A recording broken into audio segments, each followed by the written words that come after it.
Alors justement, on arrive à ce point délicat. Est-ce que vous avez une formation spécifique de soins vétérinaires quand vous êtes ambulancier spécialisé dans le transport animalier? Alors, la législation s'est considérablement renforcée à cet instant T. Il y a 10 ans, il n'était que, Ouais.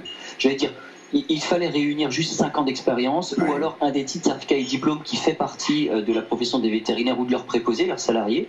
Moi, j'avais 5 ans d'expérience, une spécialité pompier en expertise animalière et j'ai passé une sorte de validation des acquis auprès d'un expert vétérinaire. Alors je le précise pour nos personnes qui nous rejoignent et tendent l'oreille en disant moi j'ai un animal, un jour le chien n'était pas bien, on se demandait comment aller le transporter chez le vétérinaire. Vous entendez des bruits de test, c'est pas le bureau d'Anthony Bruder, il est avec nous depuis le Café Rap à Colmar, car son entreprise est à Rixheim et que pour des questions de confort, il a préféré venir jusqu'à nous pour cette émission. Vous avez chez Asta, l'entreprise que vous avez donc créée il y a 10 ans, combien d'ambulances qui peuvent prendre en charge les animaux et sur quel secteur géographique?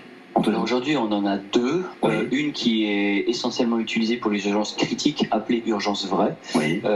Dès lors où il y a une atteinte neuro, cardio ou respi, pour nous, ça se transforme en urgence vraie. Et puis une plus petite ambulance qui sert essentiellement pour les urgences relatives, le brancardage et les soins à domicile. Bon, alors j'imagine qu'en vous écoutant parler, il faut que quelqu'un au bout du fil puisse évaluer la gravité de l'intervention, de la mission. Vous avez quoi, un centre de régulation? Quelle est la procédure en fait quand on appelle Asta? Exactement. Alors, je vais rappeler cette petite phrase parce que c'est important que tout le monde la retienne. Les règles sont les mêmes que dans le milieu humain.